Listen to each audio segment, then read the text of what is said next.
Le he vuelto a dar. Ahora sí, gracias. Gracias por avisarme.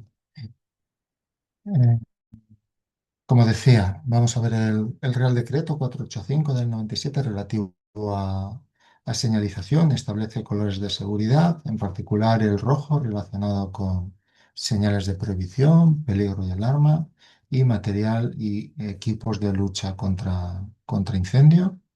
El amarillo o amarillo anaranjado, utilizado para advertencia de peligro.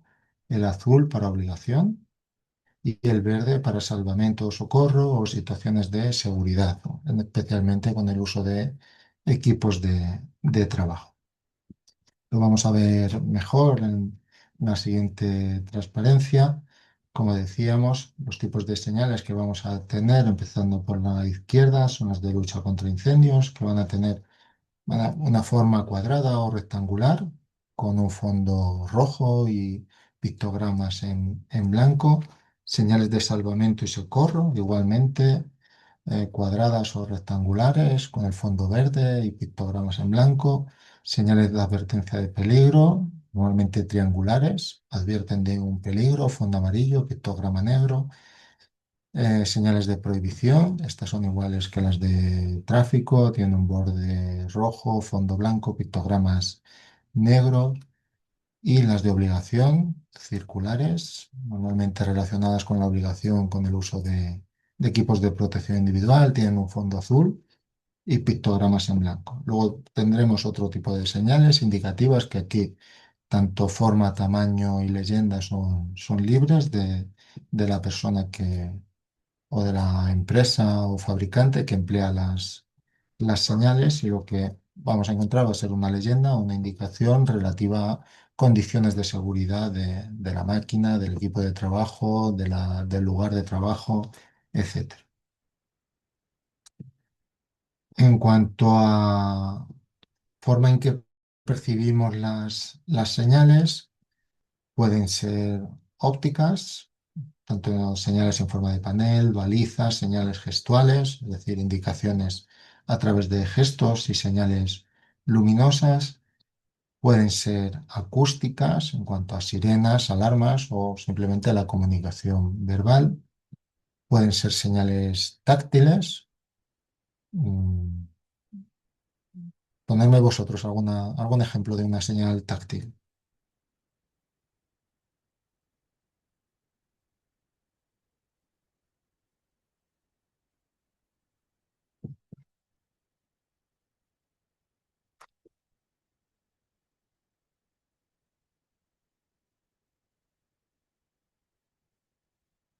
Alguna se os ocurre seguro. Estamos empezando el año después de las Navidades, pero todavía el mango de un mando. Mm, Botones, el mango, eso de Juan Ignacio no he entendido lo del mango de un mando. ¿Me lo explica mejor?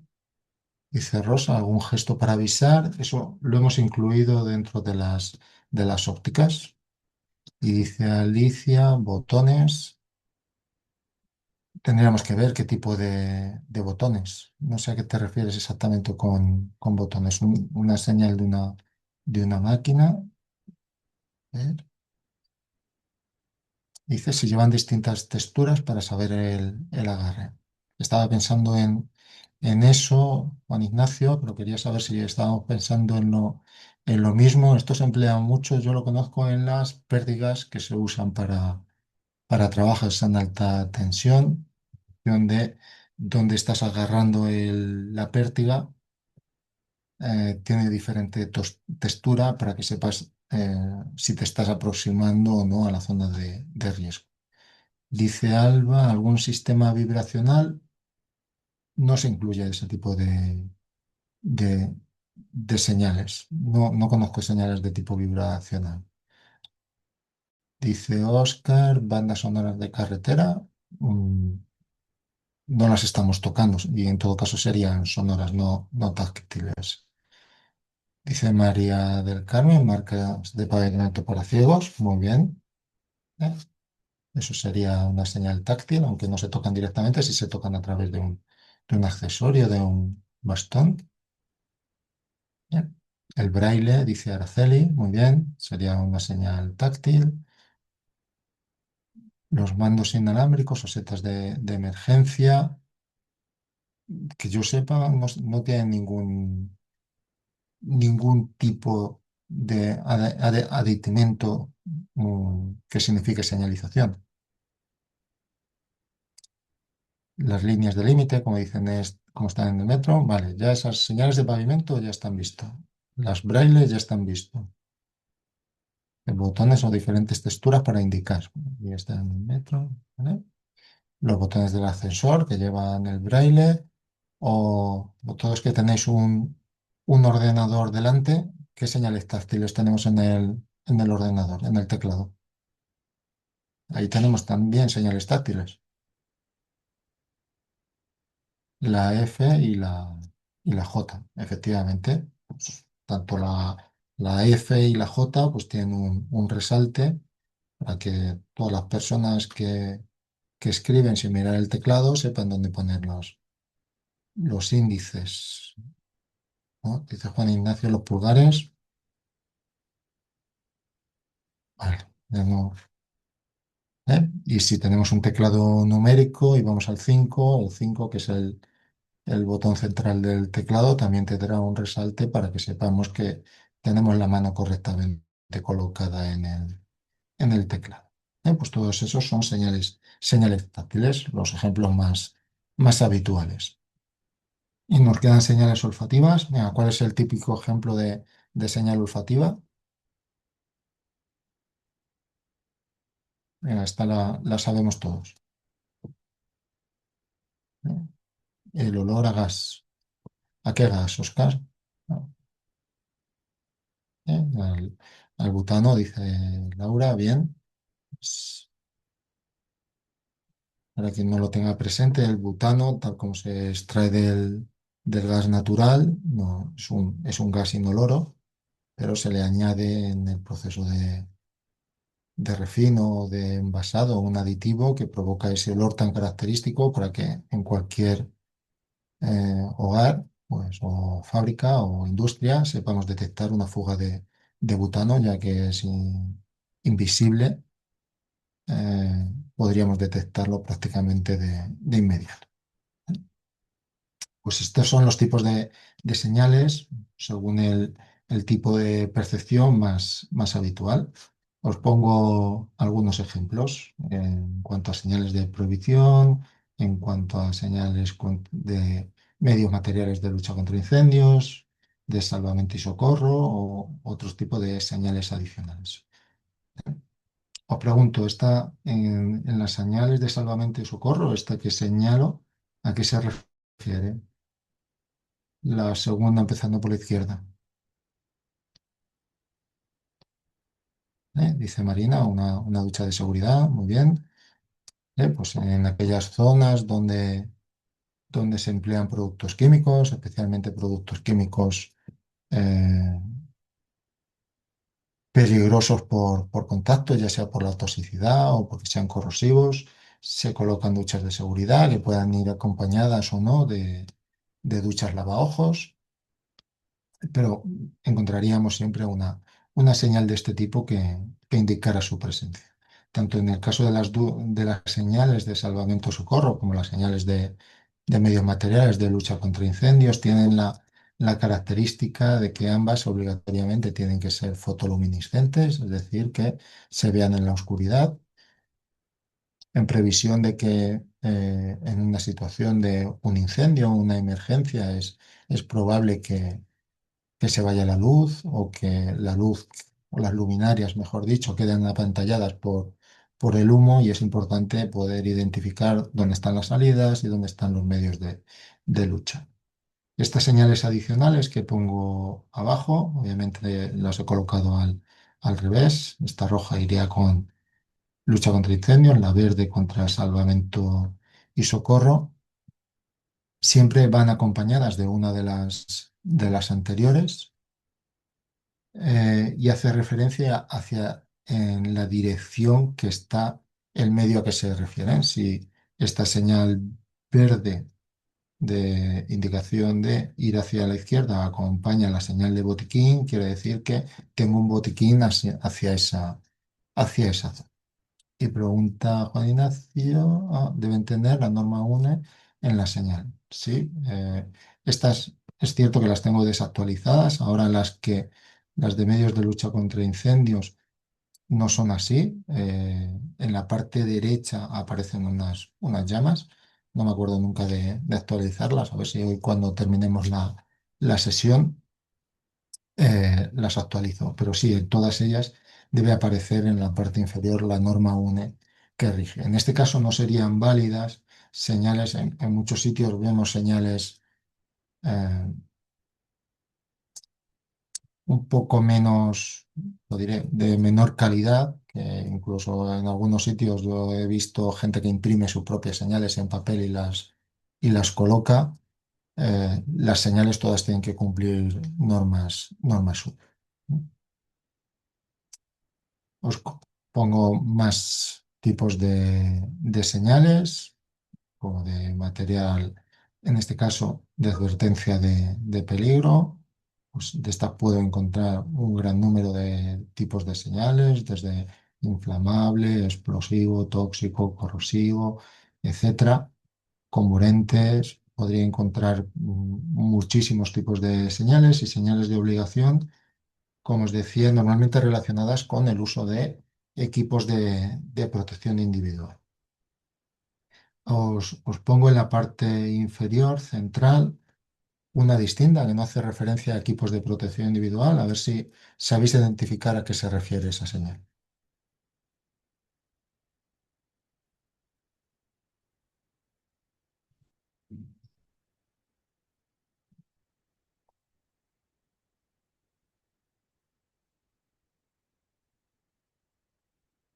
Me refiero a esta, la de la segunda fila, la de en medio. Entiendo, Patricia, que te refieres a esta otra, a la de uso obligatorio de armas. No, yo os pregunto por esta. Las demás son fáciles, uso obligatorio de casco, protección auditiva, gafas, mascarilla. Dice María del Mar, soldadura, uso de protección especial visual. No, sería una señal parecida a esta, pero con una pantalla. Eh, y pregunta Laura qué son cerillas. Claro, ahí está el kit de la cuestión, ¿qué es eso? Dice Marina, uso obligatorio de seguridad por proyecciones, resguardos. No,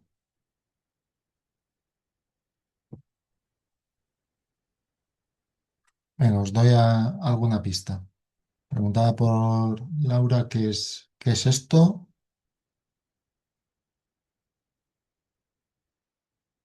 Eh, Marina, si no se asemeja al bastón de los ciegos. Vale.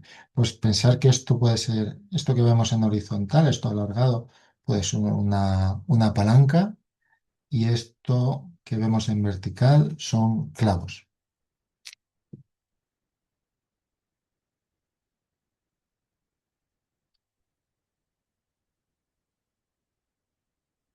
Ya lo he dicho, ¿qué quiere decir esa señal?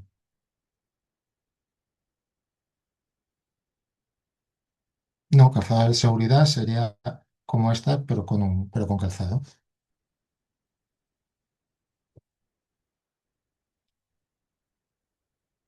Proyección al soltar, no. Obligación de sacar los clavos, muy bien, Verónica. Alejandro dice lo mismo a la vez. Ha ganado Verónica por un milisegundo. Lo que dice es justo eso. Es obligatorio retirar los clavos. ¿Vale? Por pensar que este tipo de señales me la podría encontrar pues, en una fábrica o en una industria de reciclado de palés, que están desmontando palés todo el día, pues que obligan a retirar los clavos o durante unos trabajos de desencofrado o en cualquier sitio donde se trabaje con palés y se desmonten palés para que no queden puntas o tablas en el suelo con puntas clavadas. Esta es difícil. ¿Eh? Pero vamos, os la pongo para que veáis que no todas son el uso obligatorio de equipos de protección individual. ¿Eh?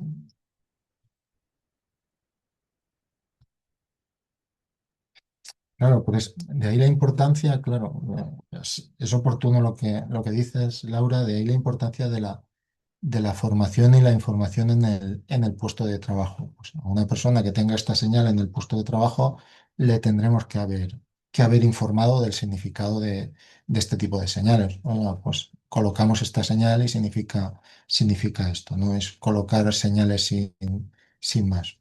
Si colocamos la señal sin más, como bien dices, pues nos va a dejar un poco fríos. Incluso nos eh, perdería crédito el resto de señalización. ¿Eh? Entonces hemos visto posibles señales de balizamiento, posibles señales gestuales, acústicas, verbales, luminosas. Os pongo aquí diferentes ejemplos de señales luminosas, tanto captafaros o señales de iluminación para vías de circulación, balizas de señalización para equipos de trabajo, girofaros para medios de manutención de cargas o incluso, fijaos en muchos sitios, en las carretillas elevadoras más modernas, se están incorporando señales que advierten de la posición y trayectoria de la carretilla. Imaginaos, como veremos ahora, imaginaos la importancia de en un posible cruce y una carretilla no tiene por qué llevar señal de advertencia o peligro de carretillas, un punto azul o una señal como la anterior advertiría, pues, en una situación, un cruce o una situación peligrosa como esta, de que se aproxima una carretilla. Pensar que en la mayoría de los casos en interiores son vehículos eléctricos que apenas hacen ruido y si el entorno es ruidoso no nos vamos a enterar de que se está aproximando una carretilla. Entonces este tipo de señales vienen bien.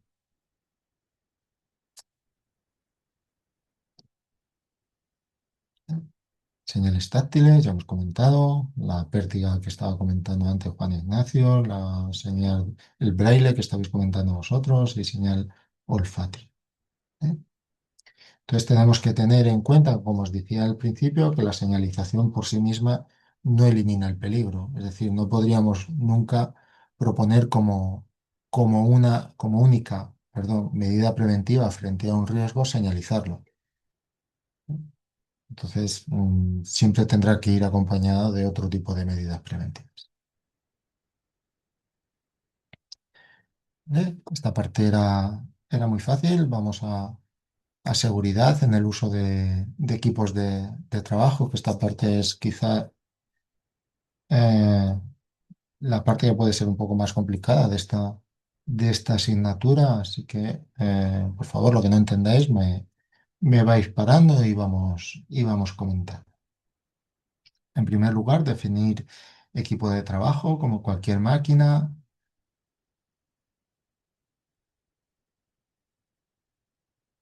Dice Marina, ¿cómo me interesa que sepáis la señalización? Porque el Real Decreto es muy, muy extenso. Mm, Buena pregunta, Marina. En el examen, vamos, yo os digo, antes del examen, la última clase o la penúltima, dependiendo cómo vayamos, haremos una clase exclusivamente de repaso y de preparación del examen y lo veremos. Pero en el examen os preguntaré por señalización y lo que os preguntaré probablemente es que describáis cómo es la señal y que pongáis ejemplos siempre en entornos laborales. ¿Eh? Pues, y cuanto más específicas de entornos laborales, mejor. Si yo os pregunto por una señal de prohibición y me decís prohibido adelantar, pues oye, cierto es que es una señal de prohibición, pero no es exclusiva de un entorno laboral. O me decís prohibido fumar, ¿vale? Es una señal de prohibición, pero quiero que lo enfoquéis en entornos laborales. Pues las señales, las preguntas, perdón, irán en ese sentido. ¿Cómo son las señales y ejemplos de uso? No os puedo poner imágenes en el examen, así que no os puedo preguntar por señales específicas. Esta del clavo no la puedo poner. Además, ya os la sabríais. ¿Eh? Entonces, estamos definiendo equipo de trabajo, cualquier máquina, aparato, instrumento o instalación utilizada en el trabajo. Siempre que vemos en una industria, en una fábrica, una máquina, por así decirlo, eh, es un equipo de trabajo, ¿vale? Siempre cualquier máquina, por definición, es un equipo de trabajo. A la inversa, no. Un equipo de trabajo no tiene por qué ser una máquina. ¿Por qué? Porque la máquina significa que tiene una o más partes móviles y es capaz de transformar, tratar, acondicionar o desplazar un material. ¿Eh? Entonces, ponerme algún ejemplo de un equipo de trabajo que no sea una máquina.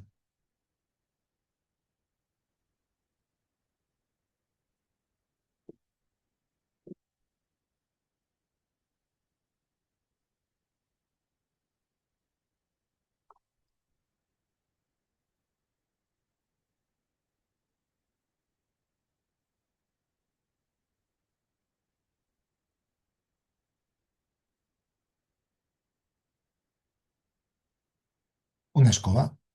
Una escoba podría ser un equipo de trabajo. Vale, una herramienta, bueno, entraría dentro de la categoría de herramientas. Un destornillador también entraría dentro de la categoría de herramientas. No, no serían equipos de trabajo. Pero un grupo electrógeno, bien, Jonathan. eh, Todos tenéis ahora mismo un equipo de trabajo delante. ¿Eh? Un ordenador es un equipo de trabajo. Eh, o fijaos, el otro día bromeaba con Iván, que todos conocéis, vuestro profesor de ergonomía, que él, por la zona en la que trabaja la inspección de trabajo, es especialmente severa en esa zona.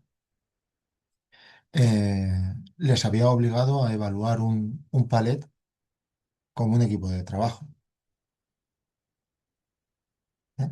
Al final, tiene consideración de equipo de trabajo cualquier cosa empleada en el trabajo, distinta de una máquina o de una herramienta y que puede ser empleada durante el mismo. Pues un palet es un equipo de trabajo.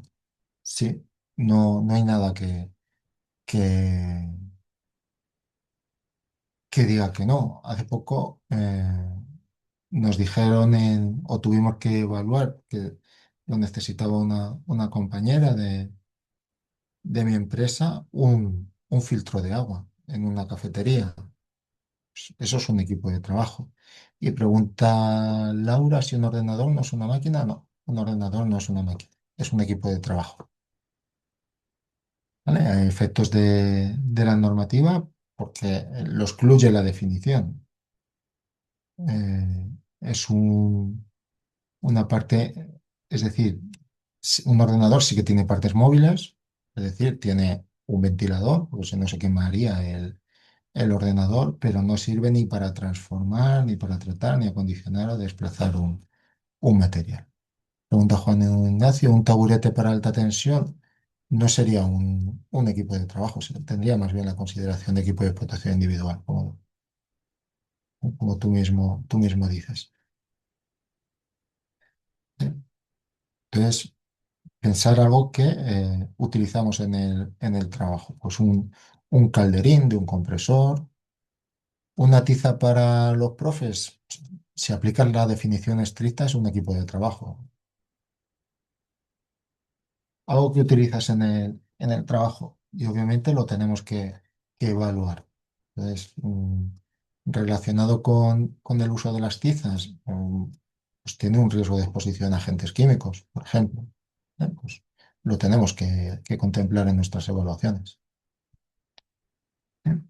Y luego importante también tener en cuenta en qué consiste la utilización de un equipo de trabajo, no solo en el propio uso, sino tanto la puesta en marcha como la detención, el empleo, el transporte, la reparación, la transformación, el mantenimiento, la conservación y la limpieza.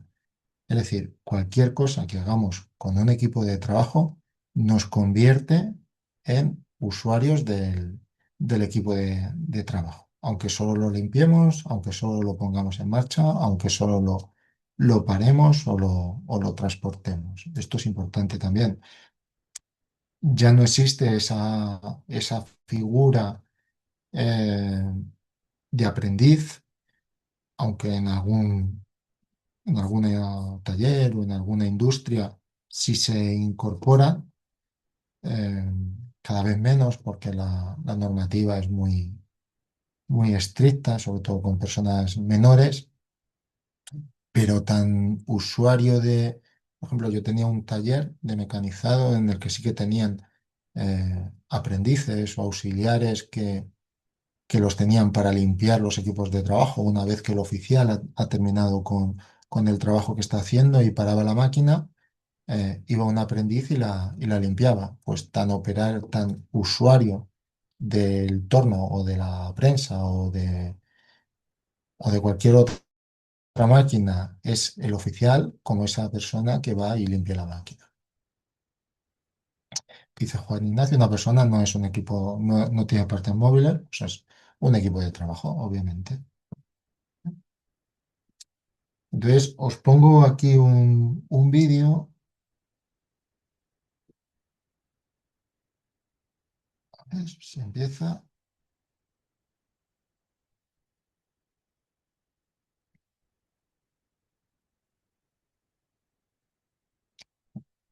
No me interesa lo que dice esta persona. Está explicando en qué consiste, además lo dice en vasco, yo no lo entiendo. Está explicando en qué consiste el trabajo en artes gráficos. No, no hace falta que se oiga, Juan Ignacio. No me interesa, como os digo, me interesa que os fijéis en lo que pasa alrededor de esta persona.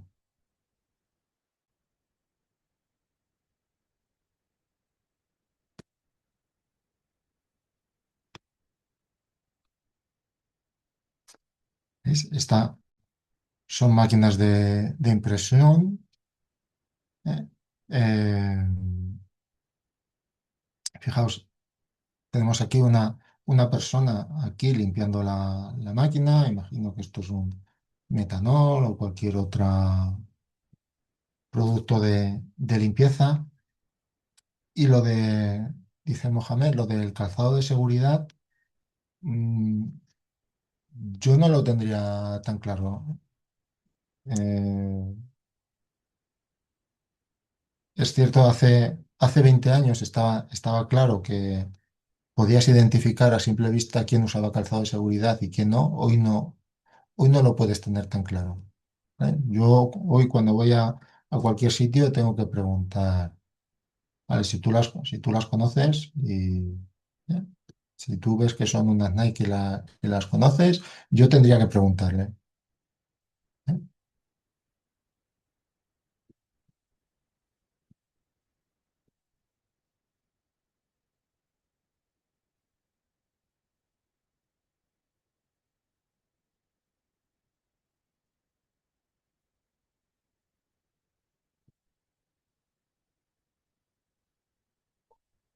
¿Ves? Aquí, perdonad, vuelvo para atrás. Tenemos gente que está haciendo trabajos de limpieza. Tenemos personas que están ajustando la máquina. ¿Vale? Pues para que cojan las hojas en el momento preciso. Tenemos personas que están utilizando directamente las máquinas de impresión,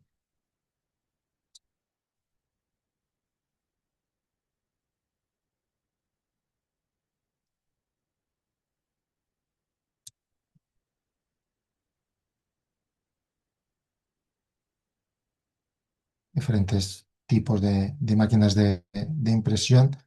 Por lo que os pongo este vídeo es que, para ilustrar lo anterior, todos ellos tendrían la misma consideración de cara a la normativa en cuanto al uso de la utilización de los equipos de trabajo. ¿Vale? No, no tendrían una consideración distinta a quien usa directamente la máquina, quien limpia la máquina, a quien ajusta la máquina, o el equipo de trabajo, mejor dicho.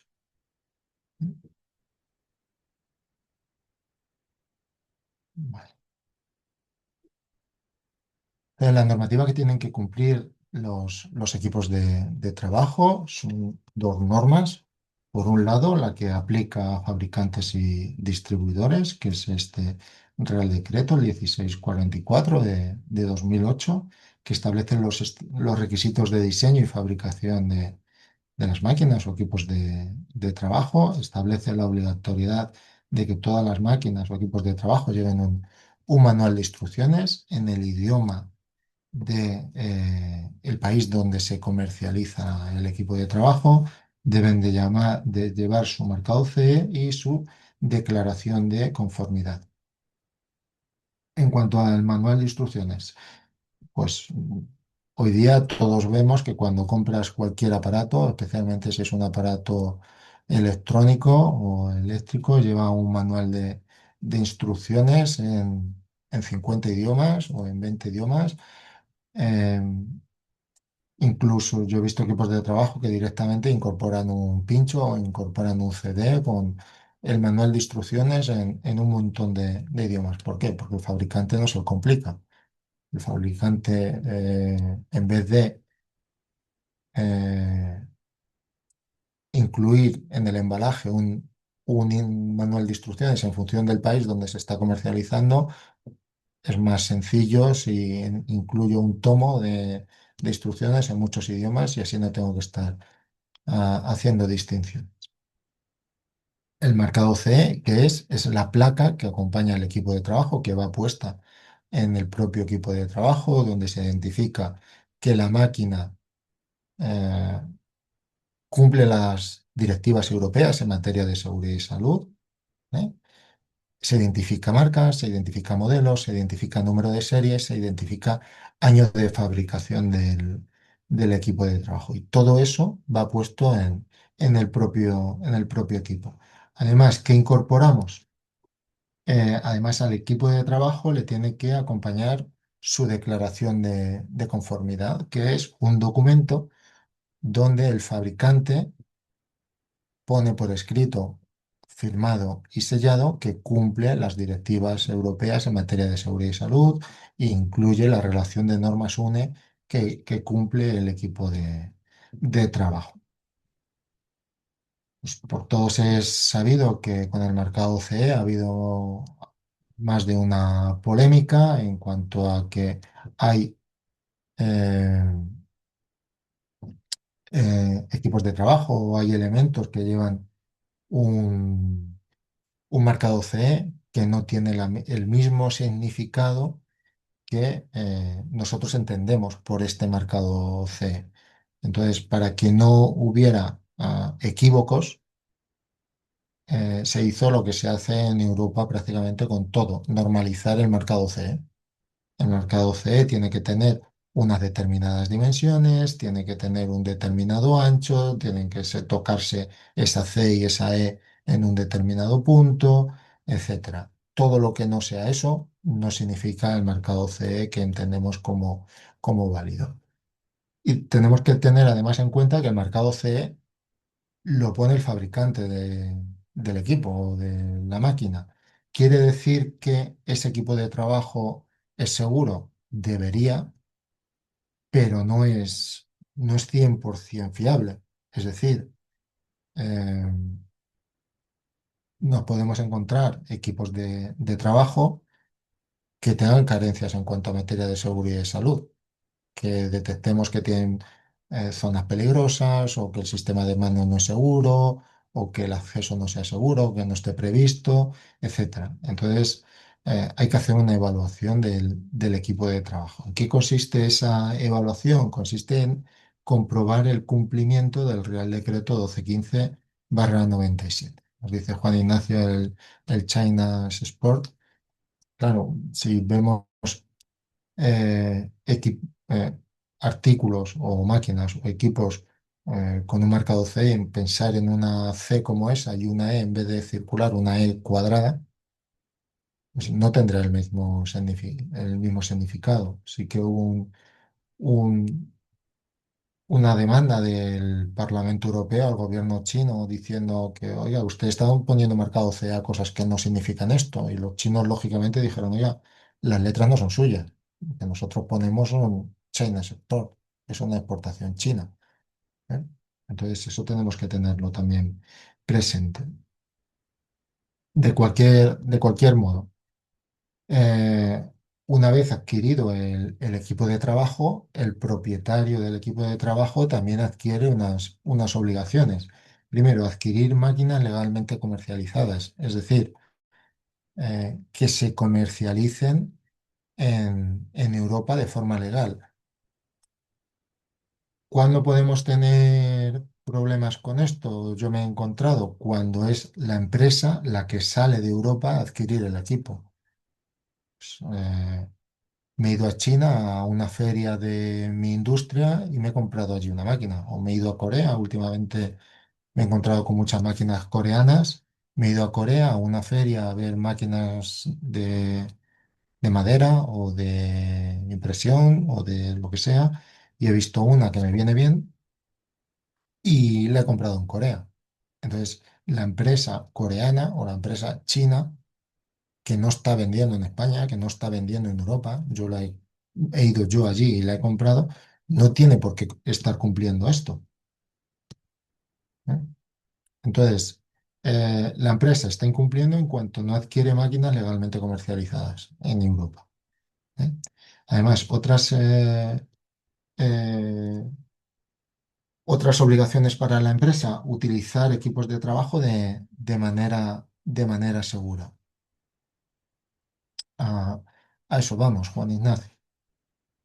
Eh, ¿Qué pasa muchas veces? Que cuando una empresa compra un equipo de trabajo, eh, se trae el equipo de trabajo o lleva el equipo de trabajo o recibe el equipo de trabajo en su taller y resulta que hay cosas que no puedo hacer con la máquina.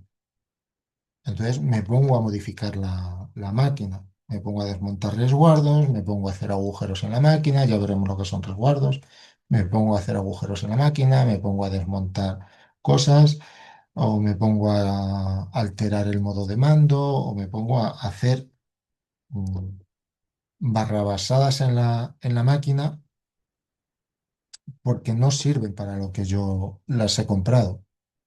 Perdonadme la expresión, pero yo muchas veces cuando he ido a un taller o he ido a una industria y he visto una máquina modificada y preguntan, oye, ¿esto por qué lo modificas?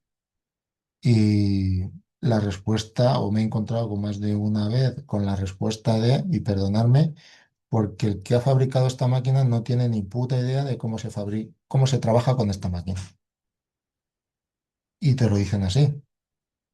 Tú dices, bueno, a lo mejor eso no es la cuestión. A lo mejor es que el que ha fabricado esta máquina, su prioridad no era fabricar 8.000 piezas a la hora, ni era fabricar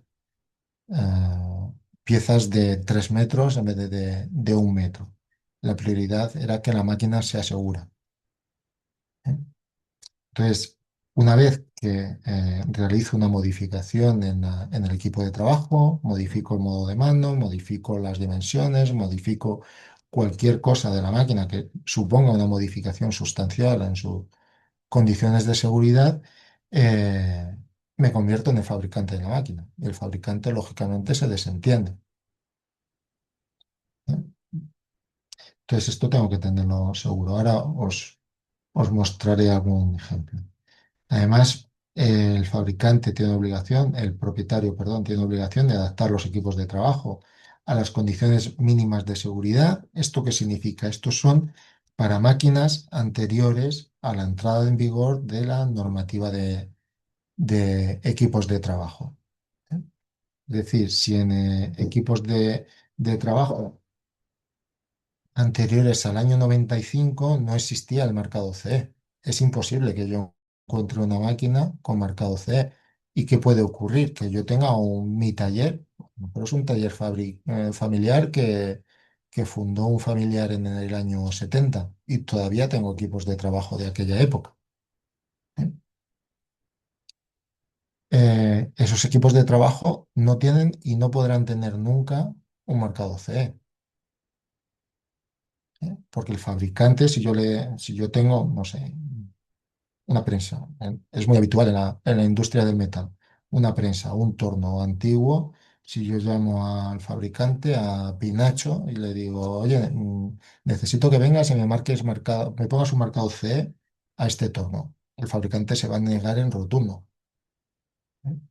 Porque ya no es que no cumpla con las condiciones de seguridad, sino que el sistema eléctrico hay que rehacerlo entero, el modo de mando hay que rehacerlo entero, eh, la resistencia hay que revisarla entera, entonces no va a poner nunca un marcado CE. Entonces yo como propietario la opción que me queda es hacer una adecuación del equipo de trabajo a este Real Decreto, a este 1215, que ya os mostraré en qué consiste, pero es hacer un chequeo del equipo de trabajo, comprobar cuáles son las carencias del equipo y añadir pues, todos los elementos de seguridad que impliquen el cumplimiento de este Real Decreto. Entonces yo podré tener un equipo de trabajo en el que alguien me dé un certificado de adecuación a este Real Decreto 1215 del 97, pero nunca tendrá un marcado C.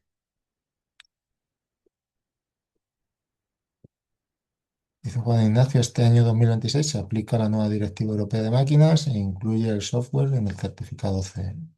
Vale, gracias Juan Ignacio. Lo tendré presente. Y además, se obliga a los propietarios de los equipos a hacer un mantenimiento adecuado de los equipos y formar, informar e instruir a las personas trabajadoras que utilizan los equipos de trabajo.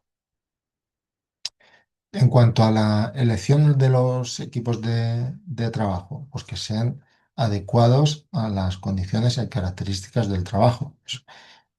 Os pongo un ejemplo que ilustra lo anterior. Si yo me compro un vehículo para transportar personas y luego quiero transportar elefantes y lo primero que hago es reforzar los ejes, cambiar las ruedas, mover del volante de sitio, cambiar los asientos, etcétera, o todas aquellas modificaciones que yo estimo necesarias para transportar un elefante, que dice transportar un elefante. Lea mecanizar cualquier cosa distinta de la que estaba prevista para el equipo de trabajo, seguramente en este caso, cuando ese vehículo vaya a pasar la ITV, no la va a pasar. Pues lo mismo nos va a pasar a nosotros cuando pretendamos pasar una certificación del 1215, ¿no? Además, debemos tener presentes los riesgos existentes y los que puedan evitarse. Os pongo ahí el ejemplo de una posible atmósfera explosiva. Pues a la hora de adquirir un equipo de trabajo tengo que tener presente que tiene que tener una categoría ATEX. O haciendo mucho me consultó un cliente porque quería convertir una máquina que tenía de encapsulado, que normalmente utilizaba agua, quería utilizarla en un proceso que en lugar de agua utilizaba etanol para hacer el encapsulado. Me dice, ¿qué tengo que hacerle a la máquina? Digo, pues lógicamente tirarla y comprar otra. El etanol lógicamente va a formar en todos los conductos por donde viaje una atmósfera explosiva y había que revisar muy a fondo esa máquina y nadie te va a evaluar en positivo ese cambio. ¿Eh? Entonces, tenemos que tener muy presente para qué sirve cada máquina y utilizarla según lo que dice el fabricante, ¿eh? Debemos tener presente las adaptaciones necesarias para personas discapacitadas, es decir, si yo utilizo una máquina y voy a incorporar a ese puesto de trabajo una persona una persona con una deficiencia acústica o visual o intelectual, pues tendré que tener presente cuáles son las limitaciones en ese sentido, si tengo que reforzar medidas de seguridad, si tengo que duplicar sistemas de alarma o de aviso, etcétera. ¿Eh? Y principios ergonómicos de diseño del puesto y de la posición de las personas trabajadoras en el uso. ¿Eh? Entonces, riesgos que me puedo encontrar en un equipo de trabajo, desde el punto de vista de la seguridad, todos los que hemos visto. ¿Eh? Va a depender, lógicamente, del equipo de trabajo, pero en todos ellos me voy a encontrar eh, riesgos de caídas. Si pensáis caídas de personas a distinto nivel, pensar en las máquinas de serigrafía que veíamos antes, caídas de personas al mismo nivel por el cableado o caída de objetos por desplome o derrumbamiento, especialmente en máquinas que sean más verticales y con poca base, caída de objetos en manipulación, cuando se manipule alguna bobina o algún elemento en la máquina, etcétera. Entonces tendré que ir analizando para cada equipo de trabajo cuáles son los riesgos que le aplica, más los que eh, están relacionados con otras disciplinas, como exposición a agentes físicos, agentes químicos, riesgos ergonómicos, riesgos psicosociales, etcétera.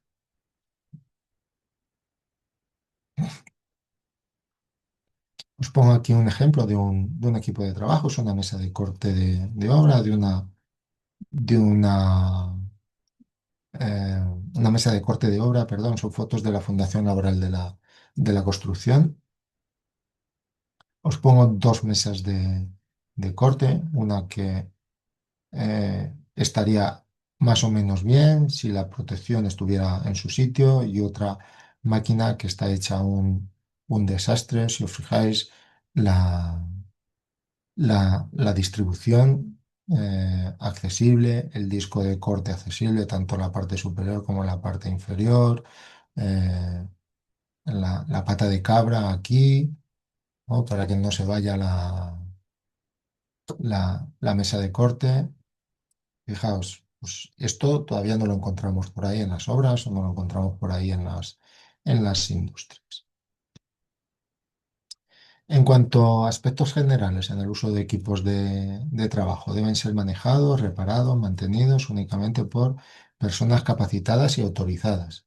Esto es, esto es importante, pues, especialmente en máquinas peligrosas. Siempre la empresa debe expedir una autorización a las personas que utilizan los equipos de trabajo para evitar que llegue cualquiera y se ponga a utilizar el equipo de trabajo. Pues, no son pocos los accidentes porque una persona que es ajena al uso del equipo por una necesidad o por una imprudencia se pone a usar el equipo de trabajo. Suele ser una situación peligrosa.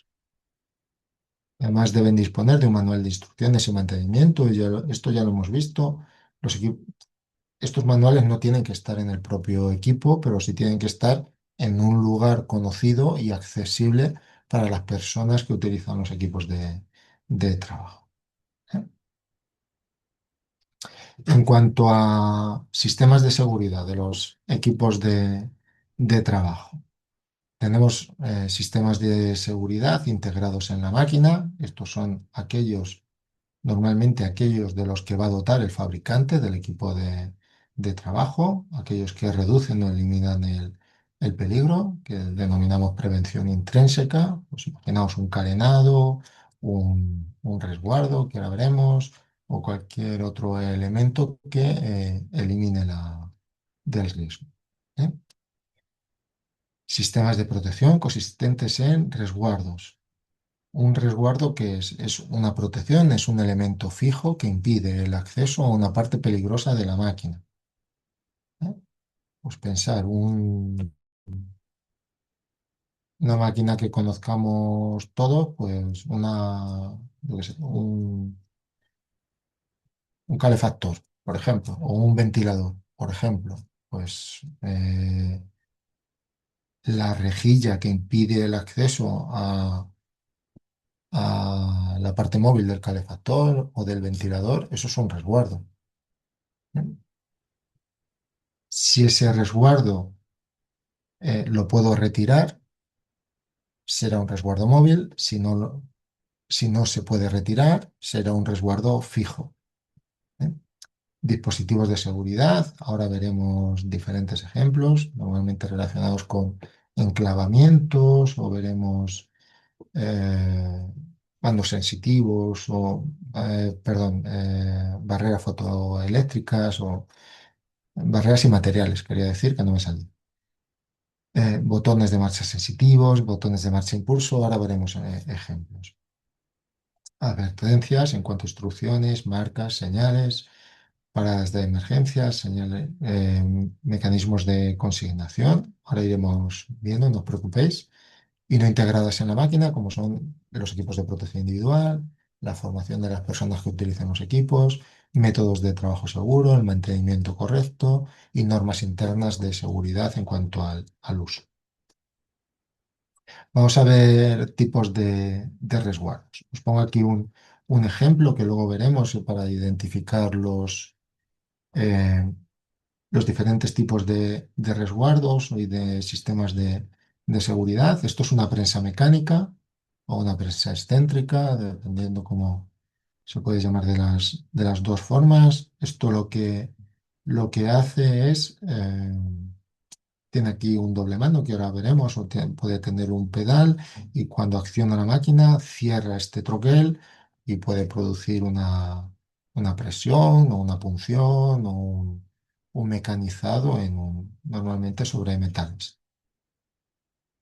Tengo aquí el sistema de mando, tengo aquí el volante excéntrico, que esto lo que hace son prensas mecánicas y son muy peligrosas porque estas prensas tienen el peligro de que normalmente no llevan embrague, por lo menos en las que yo conozco, casi ninguna lleva embrague.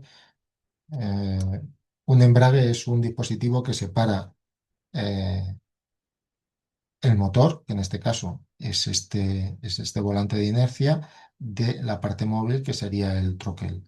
Es decir, es lo mismo que cuando tú pisas el embrague del coche. Estás separando los ejes, las ruedas, las estás separando del motor del coche. De forma que si tú mantienes el embrague pisado, las ruedas van a acabar por pararse. ¿Por qué? Porque no están en contacto con el motor. En esta máquina sería lo mismo. Lo que pasa es que yo no conozco, normalmente este tipo de máquinas suelen ser antiguas y no suelen llevar embrague. De forma que es imposible pulsar una parada de emergencia y que pare la máquina. ¿Y qué ocurre? Que una vez que inicia el giro, el volante acaba el giro, allá lo que haya entre medias. Y por eso son especialmente peligrosas. Pero venga, vamos a ver tipos de resguardos. En cuanto a resguardos, hemos dicho que son elementos que evitan el contacto con partes móviles de las máquinas. ¿Qué requisitos deben de reunir? Fabricación sólida y resistente, no ocasionar riesgos suplementarios, no poder ser puesto fuera de funcionamiento con facilidad, situados a suficiente distancia de la zona peligrosa y no limitar más de lo imprescindible la observación del ciclo de trabajo. Lo repasamos. Fabricación sólida y resistente, es decir, tienen que evitar que yo acceda a la parte peligrosa de la máquina y tienen que evitar que una posible proyección en el interior de la máquina alcance a la persona que está trabajando. Por eso mucho cuidado con la gente que se hace sus propios resguardos. Pues puede pasar, o yo he visto en la industria de la madera hacer con resguardos con contrachapado. Dice, bueno, si pones un contrachapado para proteger una sierra de cinta, pues difícilmente si se parte la sierra, el contrachapado va a aguantar la sierra dentro. O utilizar metacrilato en lugar de policarbonatos para hacer resguardos transparentes. El metacrilato, si sufre un impacto, se raja y se rompe. Un policarbonato no permitiría el paso de una proyección. Entonces, es importante tener en cuenta el tipo de material y la resistencia. No ocasionar peligros suplementarios en relación que cuando yo monto un resguardo, pues que no no creo un punto de atrapamiento secundario o no creo una zona de corte o de cizallamiento que no puedan ser puestos en funcionamiento con facilidad, sobre todo los resguardos fijos. Para retirarlos tengo que utilizar obligatoriamente una herramienta, un destornillador, una llave o cualquier otro tipo de herramienta. Eh, yo he visto en algunos sitios que sustituyen esos tornillos o esas tuercas por palomillas o por elementos de rosca que se pueden quitar con la mano. Estoy convirtiendo, le estoy quitando a ese resguardo el atributo de fijo, porque se puede retirar con facilidad. Situados a suficiente distancia de la zona peligrosa. Esto es importante que tenemos en cuenta. Hay una norma UNE que referida a distancias de seguridad que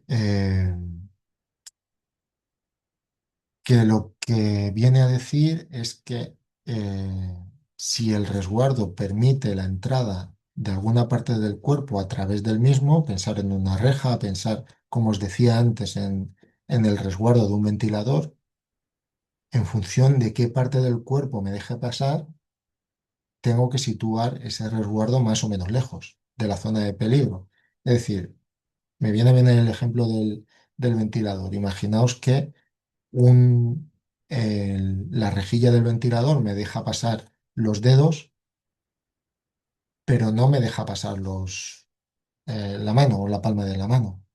Entonces, tengo que calcular, me iría a esa norma UNE, calcularía en esa norma UNE lo que tengo es una tabla de doble entrada y lo que me dice es en función de la abertura que tengo en el resguardo, a qué distancia tengo que colocarlo de la zona de peligro.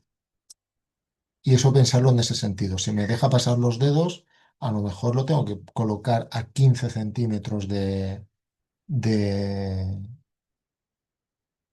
de la zona peligrosa, perdón, de las aspas del ventilador. Más o menos protegiendo al 90% de la población, dejando un 5% a cada lado de la campana de Gauss. Eh, pero ¿qué pasa si me deja pasar en vez de los dedos, me deja pasar el brazo hasta el hombro? Pues lo voy a tener que colocar mucho más lejos de la zona de peligro y así sucesivamente. En función del tamaño de la abertura, la norma UNE me va a ir diciendo a qué distancia lo tengo que colocar. ¿Vale? Y no limitar más de lo imprescindible la observación del ciclo de trabajo. Esto pensar en lo que os decía, en máquinas donde se colocan pantallas de policarbonato que me permiten observar el ciclo de trabajo. Dice Juan Ignacio que ha trabajado con esas presas y las tirasteis a la chatarra. Bien, muchas veces es la decisión más sensata. Además, deben permitir las intervenciones indispensables, limitando el acceso, que no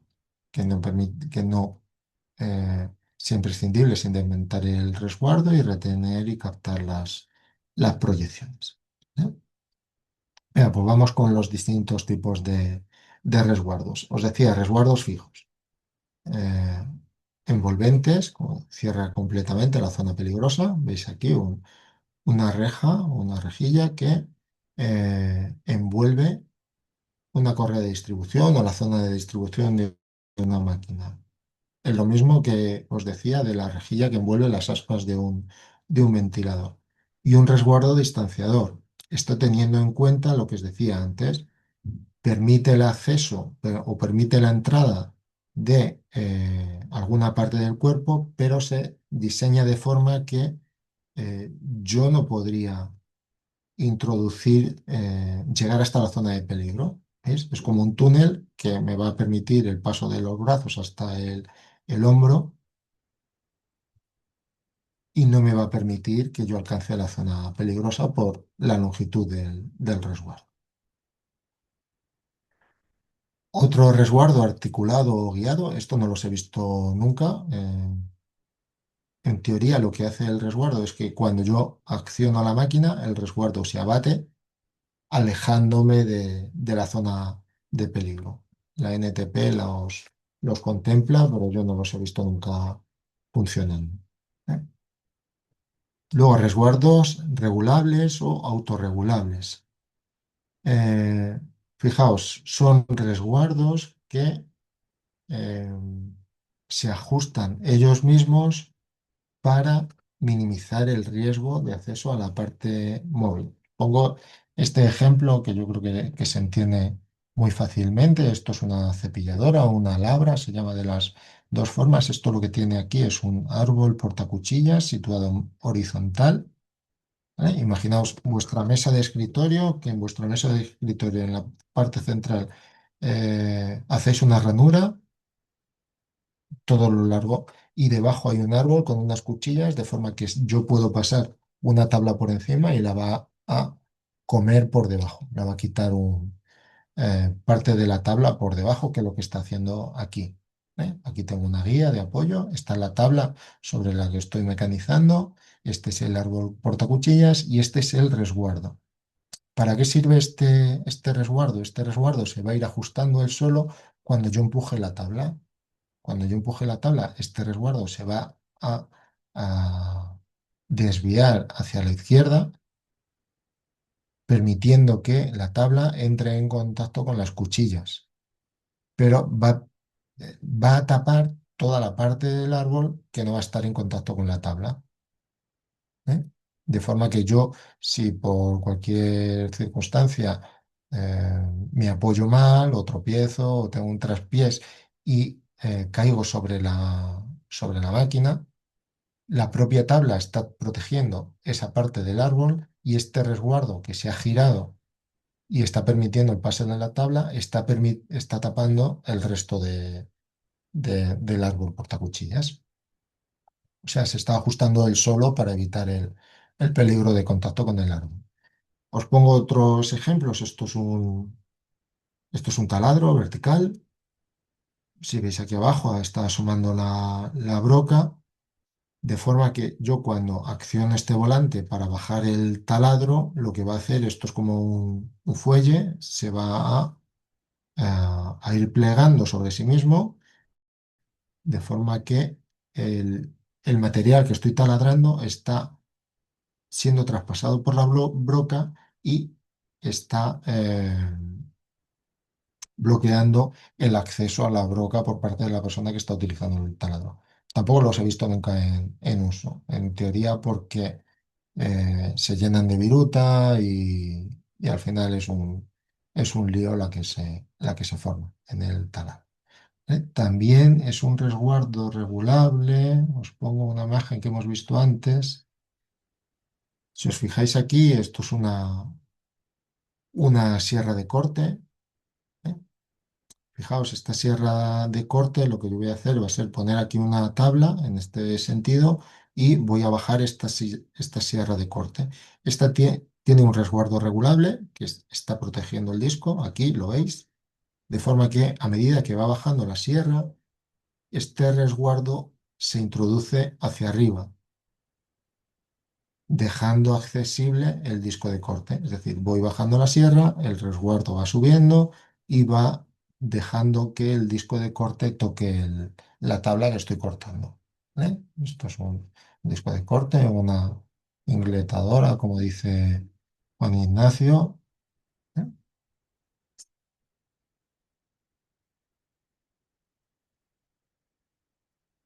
O también me vale esta mesa de corte, similar a las imágenes que hemos visto antes, sería como esta, pero con el resguardo bien puesto. ¿Vale? Si os fijáis, aquí pueden llevar unas ruedas o simplemente la forma de la lengüeta lo que hace es que cuando yo empujo la tabla al entrar en contacto con esta lengüeta que está inclinada va a levantar el resguardo lo suficiente para que pase la tabla y protegiendo el posible contacto con el disco. Todo esto son resguardos regulables, como decía. Además, imprescindible con este tipo de máquinas, aquí veis esto es un empujador. Claro, porque aquí el peligro es que, ¿qué ocurre cuando la pieza se acaba? Entonces, cuando la pieza se acaba, o bien empujo con la siguiente pieza, o si era una única pieza, debería empujarla con un empujador, pues, que es esto, ¿eh? Que normalmente lo veremos atados a la máquina en cuestión porque tienen tendencia a perderse, ¿eh? O en muchos sitios se fabrican sus propios empujadores, porque esto se pierde o se rompe, entonces simplemente es una pieza de madera con esta forma me sirve para ir empujando la pieza. Entonces, resguardos móviles con enclavamiento, ¿eh? Lo vais a entender muy bien si pensáis en, en un aparato, os pongo aquí. No es exactamente así, pero es, si pensáis en la lavadora que tenéis en casa, es una máquina con un enclavamiento, aparte de que, sí, en la prensa de antes también lo tenía, pero es más difícil de ver. Un enclavamiento es un sistema eléctrico que hace que cuando tú abres la máquina, cuando tú abres esa puerta, que al final no deja de ser una puerta, es un elemento móvil que impide el acceso a una zona peligrosa. Cuando tú abres esa puerta, la máquina se para, ¿eh? Pues pensar en el microondas, si queréis. Cuando tú abres la puerta del microondas, el microondas para. No hace falta que esté mecanizando nada. El microondas es otro equipo de trabajo. Eso es un resguardo con enclavamiento. O dice Oscar, un montacargas, o sí, cualquier máquina o equipo de trabajo que cuando tú abres la puerta, la máquina se para. ¿Qué es un enclavamiento y bloqueo? Pues que la máquina, además de pararse cuando tú abres la puerta, decide la propia máquina o el propio equipo de trabajo cuándo puedes abrir la puerta. ¿Por qué? Porque abrirla en otro momento puede ser peligroso, ¿eh? Entonces, si tú eh, pensar, se utiliza mucho, aparte en la lavadora, por el riesgo que supone que tú abres la puerta a mitad de ciclo, pues vas a poner la casa perdida de agua, que no es un riesgo grave, pero imaginaos que en vez de eso es un motor en marcha o es un robot moviéndose. Tú lo que haces es decirle a la máquina, oye, que quiero abrir. Pulsas un botón para decirle, oye, que quiero abrir, que en este caso en la lavadora es apagarla o depende de la lavadora o es cambiarla el ciclo o lo que sea, pero la máquina no te va a dejar entrar en la lavadora, no te va a dejar abrir mientras está lleno de agua, pues te va a hacer desaguarla primero. O el robot de pintura no te va a dejar pararlo, porque pensar en un resguardo con enclavamiento, la máquina se para en cuanto tú abres. Pues puede ser que tú estás utilizando un robot de pintado que no está diseñado para estar detenido en un determinado momento, en un determinado configuración, porque a lo mejor puede volcar o puede dañarse o puede sufrir cualquier. Entonces lo que te dice es, vale, tú dime cuándo quieres entrar, das una solicitud de acceso, la máquina se configura en una situación de reposo seguro y cuando está en esa situación te avisa y te dice, vale, ya estoy, ya puedes entrar, ¿eh? ¿Eh? Pues sí, dice Alfonso, como la máquina de corte de pan del Mercadona. Esa no la he probado, Alfonso, pero lo probaré para ver cómo funciona. Pero al final es eso. Tú la máquina, hasta que no entiende la propia máquina que está en una situación segura, que cuando tú accedas no va a provocar ningún riesgo, es cuando te va a dejar entrar. Y por cierto, permitidme un segundo, antes de que se me olvide. Hoy he visto que se ha publicado una nueva NTP relativo a dispositivos de enclavamiento con bloqueo y resguardo. Pues si os interesa, consultarla, ¿eh? Pues aquí encontráis las definiciones de lo que es un dispositivo de resguardo, de bloqueo, cómo son los enclavamientos. Cogeré alguna foto de aquí para la siguiente vez.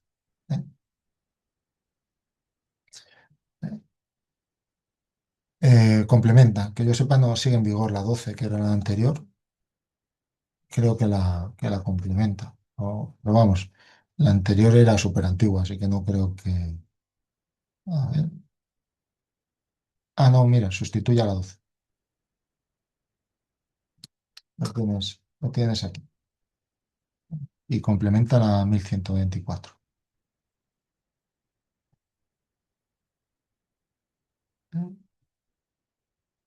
Y volvemos.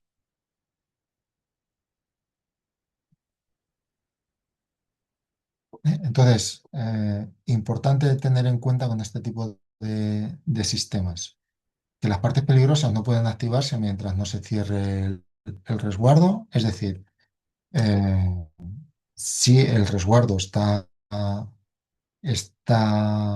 ver, no pueden activarse mientras, si el resguardo está abierto, tú no puedes poner la máquina en marcha. Es decir, tú no puedes poner el microondas en marcha mientras la puerta está abierta, tú no puedes poner la lavadora en marcha mientras la puerta está abierta.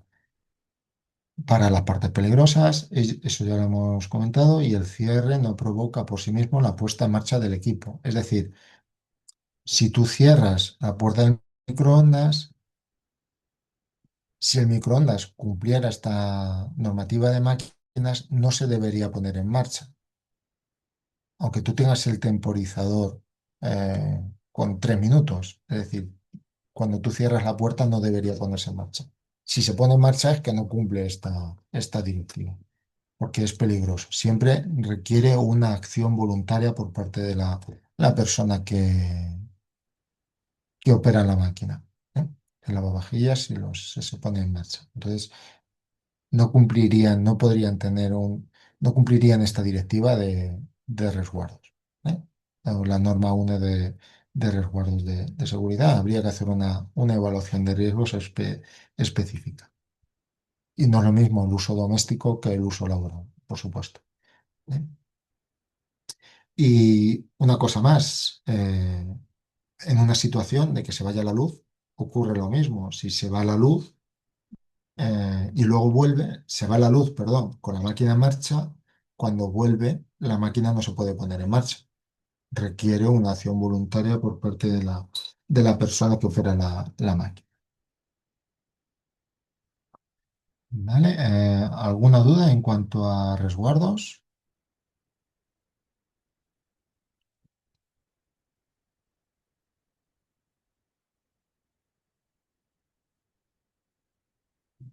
¿No? ¿Todo claro? ¿O nada claro? Pues, ok, pues seguimos. Otros sistemas de protección distintos de resguardos. Detectores de presencia. Yo por lo menos cada vez lo veo menos. Antiguamente o hace unos años se veía mucho más, que eran alfombras sensibles. ¿Qué es esto? Pues, eh, como su propio nombre indica, una alfombra que detecta cuando alguien se aproxima a la máquina. Pisas la alfombra, la máquina se para. ¿Eh? Tan fácil como eso.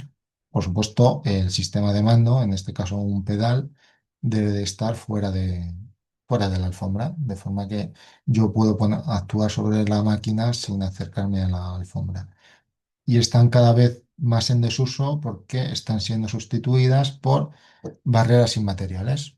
Una barrera material, una barrera de fotocélulas o cualquier dispositivo óptico que detecta cuando alguien invade la distancia de seguridad. O pensar en una fotocélula de, de un ascensor, por ejemplo, que todos conocemos. Cuando tú te sitúas delante de la barrera, la puerta no se cierra, ¿vale? O una puerta de garaje o algo así, ¿vale? Un escáner láser que dice Juan Ignacio. Al final son barreras inmateriales, que es como se denomina.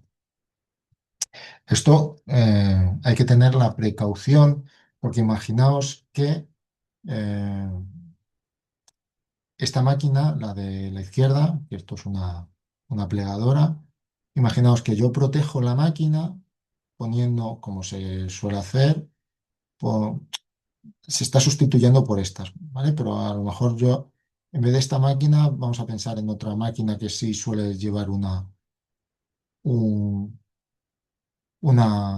lo diré, un cerco de barreras inmateriales, eh, por ejemplo, una punzonadora, ¿no?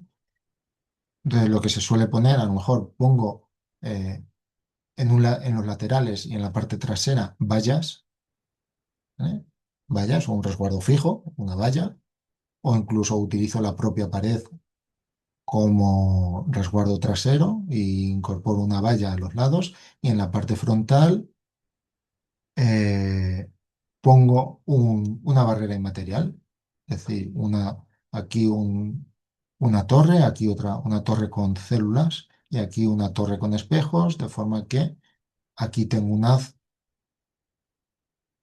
eh, luminoso que no voy a ver, pero es un haz luminoso que va a detectar si yo invado a la zona de peligrosa de la máquina que sea. ¿Cuál es el peligro de esto y qué debo de tener en cuenta?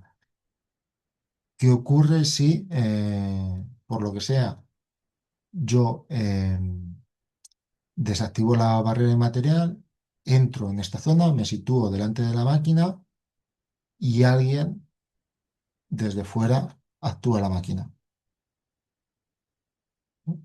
Eso tiene que estar previsto también en la evaluación de riesgos y tiene que estar previsto en, en el diseño de la máquina por parte del fabricante y en el manual de instrucciones. ¿Eh? Entonces, normalmente este tipo de máquinas, imaginaos, eh, lo que se hace es que se acompaña una barrera vertical situada en la entrada y una barrera horizontal en el interior de la máquina. Si yo pongo aquí una barrera vertical que impide el acceso y aquí una barrera horizontal que impide que haya nadie aquí, lo que me está detectando es que no está entrando nadie y que no hay nadie dentro. Entonces, en las máquinas más modernas lo que se hace o lo que yo estoy viendo es que se combinan ambas barreras. ¿Eh? Dice Juan Ignacio, he visto almohadillas laterales de seguridad en líneas de corte por si te arrastras la máquina. Almohadillas que normalmente llevan también un sistema de bloqueo, una parada de emergencia en el interior, entiendo. De forma que cuando te golpean o cuando te arrastran, la propia almohadilla hace de detector. ¿Eh? Pues esto, detectores de presencia, ya sean alfombrillas sensibles o ya sean barreras inmateriales. Más sistemas de protección, modos de marcha a impulsos. ¿Eh? Si os acordáis del vídeo que veíamos antes, cuando os lo pongo para que sepamos de lo que estamos hablando, no sé exactamente dónde estaba, aquí antes, justo aquí,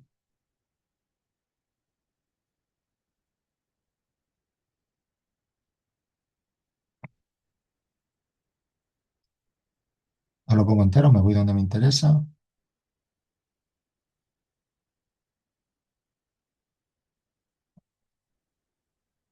Pensar en este tipo, en esta situación.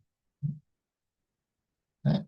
Tenemos a unas personas ajustando la máquina. Estos son eh, trabajos de ajuste, trabajos de mantenimiento, trabajos de reparación, donde en este tipo de máquinas donde se trabaja con materiales y donde la máquina está cogiendo una pieza, la está plegando, la está cortando, no sé qué, la precisión es imprescindible. Entonces, es importante, como están haciendo estas personas,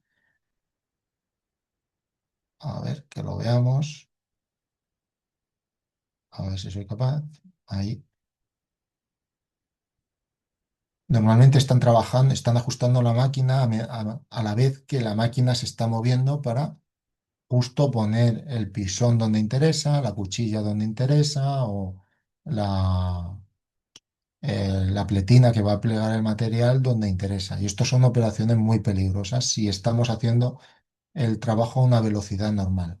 Entonces, lo que se suele hacer es, o la máquina tiene un modo de mando, como dice Juan Ignacio, a baja velocidad, que la máquina va muy despacito, o bien tiene un modo de mando como este que os estoy diciendo, que es un modo de mando a impulsos, que yo sitúo la llave de la máquina, la pongo en ajuste o en mantenimiento y estoy pulsando ese botón y la máquina se va moviendo muy despacito, a baja velocidad, de forma que yo veo constantemente el progreso y puedo ajustar esa cuchilla donde quiero, puedo ajustar la pletina donde quiero y veo dónde está la avería o dónde está el fallo en el proceso. Entonces, es un modo de mando que se utiliza para trabajos de mantenimiento, reparación, ajuste, etcétera. ¿Vale? Un modo de mando sensitivo no es lo mismo. Este es un modo de mando marcha normal de la máquina, pero que la máquina solo funciona mientras estoy pulsando el mando. ¿Eh? Pues pensar, no lo sé, cuando vamos a un hotel, el secador del hotel, que tiene un botón de accionamiento y cuando lo sueltas, el secador se para. Que no, por lo menos no es como el de casa que tiene tres posiciones, sino que es un único botón. Pues llevar esto a un entorno laboral, pensar en una radial, pensar en un taladro, pensar en una ingletadora como la que veíamos antes, cualquier tipo de máquina de estas que necesitas un gatillo o un botón para que la máquina se ponga en marcha. Y por último tenemos un mando a dos manos. ¿Eh? Un mando a dos manos es un mando que obliga a la persona a tener las dos manos ocupadas para que la máquina funcione. Es decir, tengo que estar pulsando los dos botones simultáneamente para que la máquina funcione. ¿Eh? Entonces, eh, se diseñan de tal forma que, como veis, pues están, antes lo veíamos en la prensa y lo veremos después, si os fijaréis mejor, se diseñan de tal forma que yo no pueda nunca accionar los dos botones a la vez con la misma mano o con el mismo brazo. Imaginaos que esto estuviera descubierto, yo podría dar un botón con el codo y otro botón con la mano. Pues se diseñan de forma que yo pueda evitar eso. O un botón con una rodilla y el otro botón con la mano. Que podéis pensar, pues, Eduardo, ¿quién quiere hacer eso? Pues hay gente que quiere hacer eso. ¿Eh? Entonces, yo incluso cuando hablábamos de modificación de las máquinas, claro, dice Juan Ignacio, es un problema porque lo manipulan y ponen un palillo en un lado. Si pueden hacer eso es porque el botón, el mando a dos manos es muy antiguo o está muy mal hecho, porque hoy día deben de cumplir una condición de simultaneidad, que si no pulsas los dos botones a la vez, la máquina no funciona. Es decir, si o pensar, o le pongo un precinto, o le pongo celo, o le pongo cualquier cosa y dejo un botón pulsado. Para evitar eso, hoy día se impone una condición de simultaneidad, es decir, se admite un desfase de medio segundo. Si tú das a los dos botones con más de medio segundo de diferencia, la máquina no funciona. Obviamente se permite un desfase, no somos robots, eh, pero si no, no funciona. Pues aún así, yo he visto en un cliente, para que lo tengáis presente, las cosas que se pueden hacer con los equipos de trabajo. Pensar que yo cojo este mando a dos manos, bueno, sin entrar en modificaciones electrónicas. Estos eran más de modificaciones mecánicas. Pensar si yo pongo aquí, hago aquí un orificio en una de estas orejetas, otro orificio en esta otra de orejetas y meto dos tubos aquí. ¿Eh? Y los uno con una barra. Y además, entre la orejeta y el tubo horizontal meto dos muelles para que esto recupere. Lo que hago es que pulso una barra y a través de una barra estoy pulsando simultáneamente los dos botones. Claro, esto yo me lo he encontrado en una industria que lo que utilizaban eran eh, máquinas de corte, máquinas de corte que lo que hacían es con una mano iban alimentando pletinas a la máquina de corte y con la otra cortaban. Entonces, eh, además habían anulado los pisones que incorporaba la máquina para sujetar la pieza, porque ya la estaba sujetando la persona con la mano, de forma que podía trabajar, claro, podía trabajar mucho más rápido. Acabo la frase. Y tú cuando le dices que así no puede trabajar porque la máquina no está diseñada para trabajar así, dice, es que la máquina va muy lenta si trabajo como dice el fabricante. Pues claro, es que el fabricante quiere que no dejan que el fabricante, perdón, lo que quiere es que nadie se deje una mano en la máquina, no que cortes 2000 pletinas a la hora. ¿Vale? Entonces dice Juan Ignacio, canta mucho y lo van a ocultar siempre. Pues yo en este cliente te puedo decir que he estado yendo años y años y años y me ha costado convencerles años para que desmontaran eso. Hasta que lo he conseguido y ya a fuerza de inspección de trabajo. A la gente le da igual. ¿Eh? Entonces, ¿alguna duda en relación a estos sistemas de seguridad? Son sencillos también.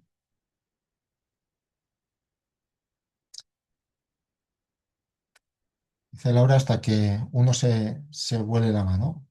Claro, ahí es cuando vienen los problemas. Ahí es cuando vas a hacer la investigación de accidentes y ahí sí es cuando está todo en su sitio.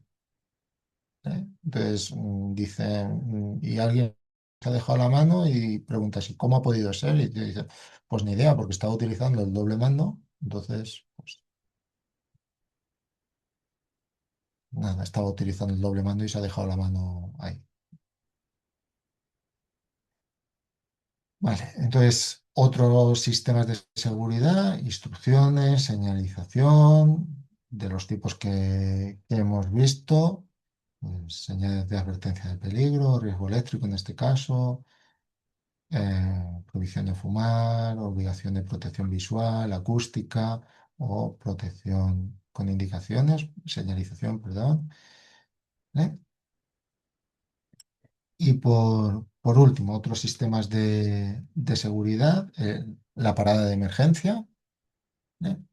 Aquí, llamaros la atención sobre si os habéis fijado en todos los modos de puesta en marcha que hemos visto de los equipos de trabajo, un pedal, un doble mando, botones de marcha.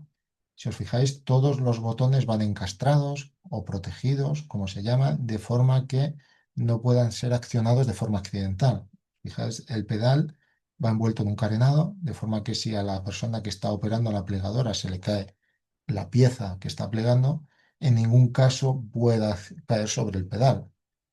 O aquí, si me apoyo o paso junto a la máquina, no pueda accionar este botón de forma intempestiva, que es como se llama. ¿Eh? Y aquí igual, de forma que yo no pueda poner aquí algo y dar a los dos botones de forma accidental. Esto no es así en las paradas de emergencia. Fijaos, las paradas de emergencia tienen que ser totalmente accesibles, tienen que sobresalir del panel de mando, de forma que yo pueda accionarlas casi con cualquier parte del cuerpo. Pues, ¿por qué? Porque tengo que poder accionarlas en caso de un posible atrapamiento. Fijaos, sufro un atrapamiento con esta cinta transportadora y aquí lo que tengo es un tirón, una línea de parada, ¿eh? Que puedo accionarla.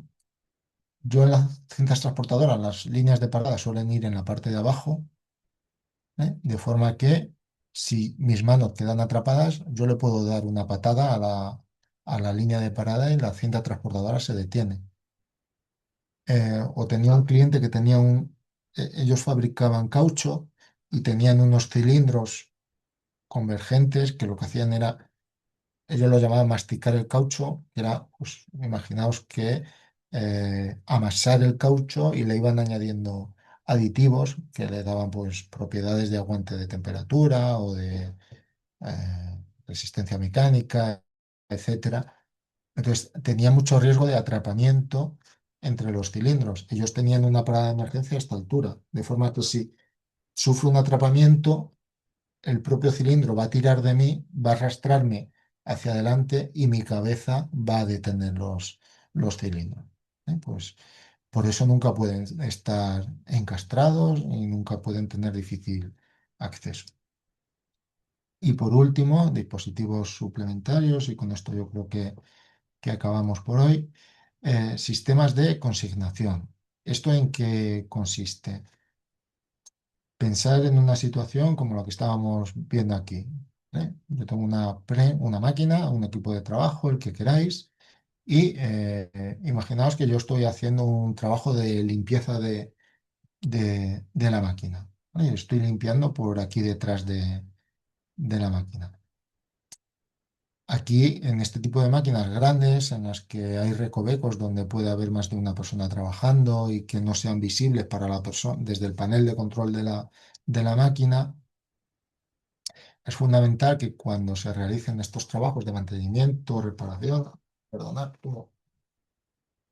estoy quedando a oscuras, me doy algo de luz. Cuando estoy realizando estos trabajos, se evite que una tercera persona pueda poner en marcha la máquina. ¿Eh? Para evitar eso se utilizan medios de consignación, que es esto que tenemos aquí. ¿Eh? Entonces, esto es el disyuntor eléctrico de la máquina, el interruptor de seguridad, por así decirlo, eh, ¿cómo se llama en el cuadro eléctrico? El magneto térmico de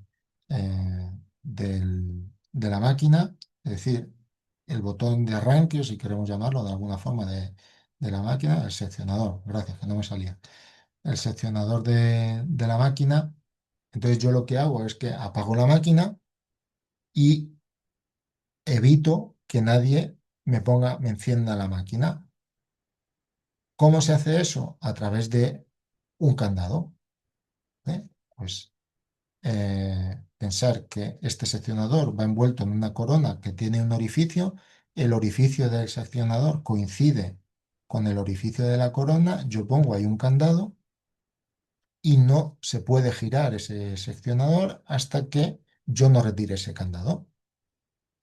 ¿Eh? Esto, existen seccionadores o sistemas de consignación, mejor dicho, para seccionadores, para llaves, para válvulas, para todo lo que sea capaz de poner en marcha una máquina, existe un medio de consignación seguro. ¿Eh? Y esto de lo que se trata es de cada persona que vaya a intervenir en la máquina ponga su propio candado. Entonces, aquí, en vez de poner el candado sobre el seccionador, lo están poniendo sobre un sistema múltiple. ¿Eh?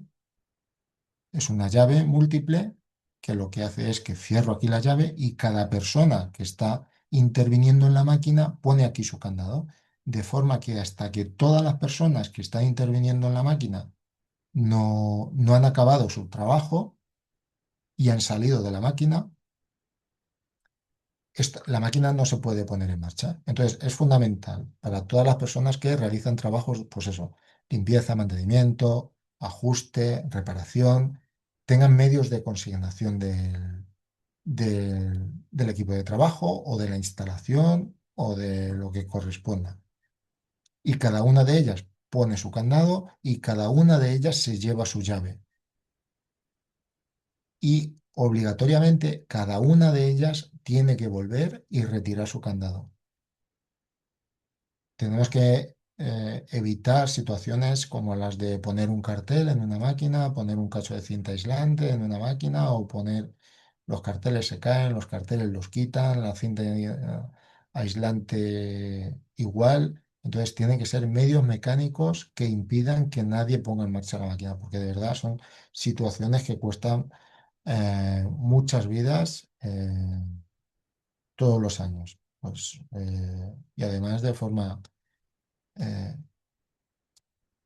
de poco agradable en muchas ocasiones. ¿Eh?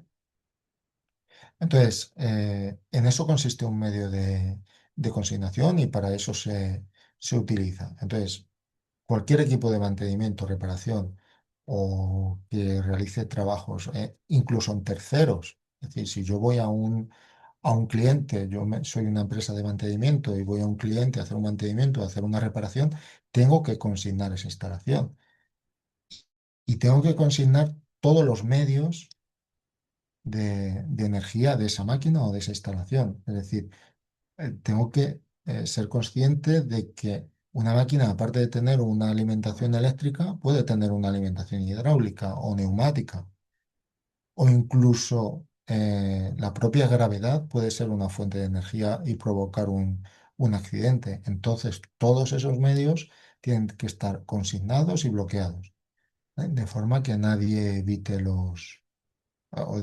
forma que nadie ponga en marcha la máquina. ¿Eh? Entonces, esos serían medios adicionales de seguridad en equipos de trabajo. Y para acabar, os pongo la misma imagen que hemos visto al principio, ¿eh? Para que identifiquéis vosotros de los que hemos hablado, qué medios de seguridad podéis identificar ahí o qué sistemas de seguridad.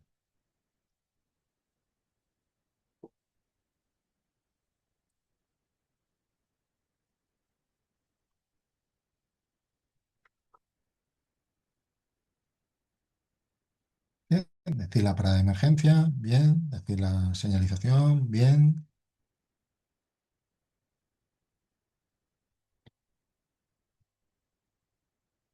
muchas más cosas.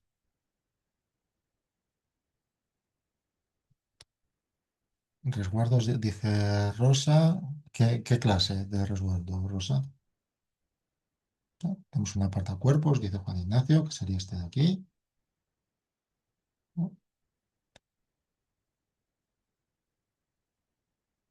Distanciador, si te refieres a esto, es lo mismo que dice Juan Ignacio.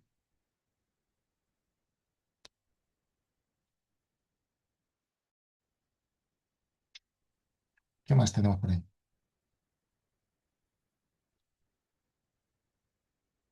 El botón de parada de emergencia que dice Cristina, que ya lo había comentado Laura, creo. ¿Eh?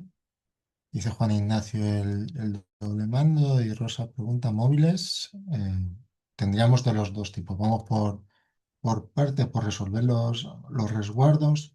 Si os fijáis en la zona del troquel, es que en toda la máquina tenemos resguardos. Tenemos aquí en los laterales y en la parte trasera tenemos resguardos fijos. En el volante de inercia tenemos resguardos fijos. Aquí esta puerta es un resguardo móvil y esta puerta es un resguardo móvil asociado a un enclavamiento. ¿Eh? Si os fijáis aquí, esta puerta, cuando cierre, va a ir a coincidir eh, con esta parte roja que vemos aquí, porque tiene aquí una pletina metálica que cuando esto gire, coincidirá exactamente con esta parte roja. ¿Vale? De forma que cuando esta pletina entre aquí, la máquina se podrá poner en marcha. Mientras esa pletina no esté puesta aquí, la máquina no podrá. Aquí es un poco más difícil porque la máquina tiene distintos modos de mando. ¿En qué sentido? Porque si yo estoy utilizando el doble mando, no va a ser necesario que esto esté cerrado, ¿eh? Porque yo tengo las manos aquí ocupadas. El problema de estas máquinas es que tienen aquí un selector de modo de mando y también pueden funcionar a través de un pedal. Cuando funcionen a través del pedal, sí que tendrá que estar cerrado este resguardo para que la máquina funcione. Es decir, si yo selecciono como modo de mando el doble mando, puedo tener el resguardo abierto. Si yo selecciono modo de mando el pedal, este resguardo tiene que estar cerrado. Es un poco más complicado, pero si lo pensáis tiene sentido. Es decir, si yo tengo las manos ocupadas, esto puede estar abierto. Si tengo las manos libres, estoy bajando el troquel a través de un pedal, este resguardo tiene que estar cerrado. ¿Falta el riesgo de la señal del riesgo de atrapamiento? Sí, estoy contigo. Han señalizado aquí la parte superior del troquel, pero no vendría mal aquí en la parte superior del troquel, además, poner una señal de riesgo de atrapamiento. ¿Eh? Pero como decía antes, el- el- la señal no debemos confiar en ella como protección frente al riesgo. Me preocupa más todo lo demás.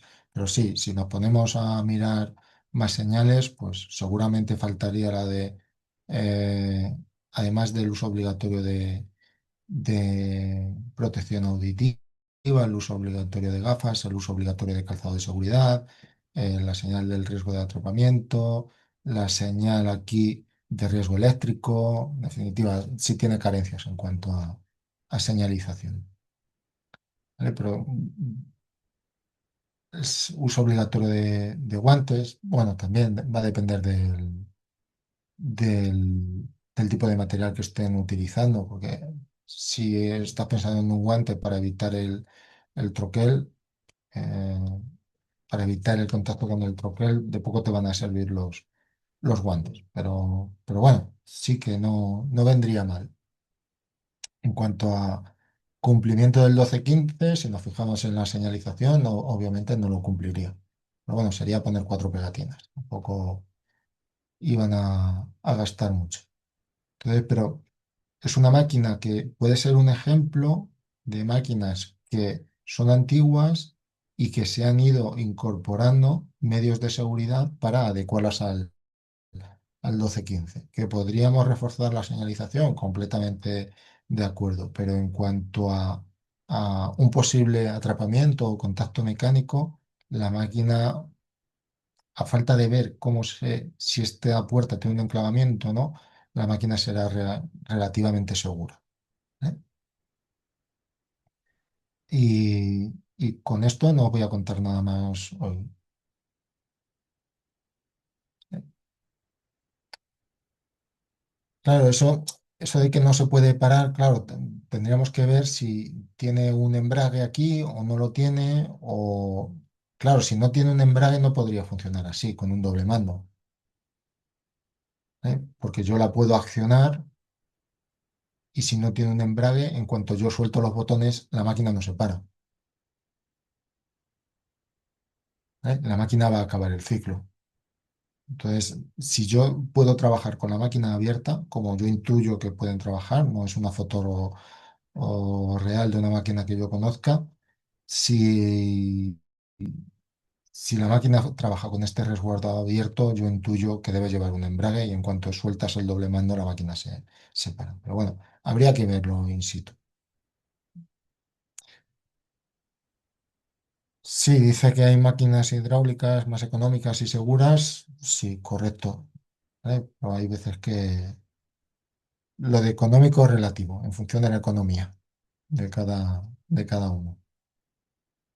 Bien, ¿alguna duda en relación con lo que hemos visto hoy de uso de equipos de trabajo y seguridad en el uso de equipos de trabajo?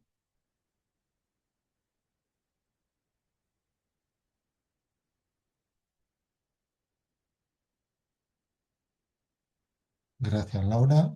Pues si todo está claro, bueno, tenéis mi contacto y cualquier cosa me decís. Pero ya os digo, no sé si la última clase o la anterior la dedicaremos íntegra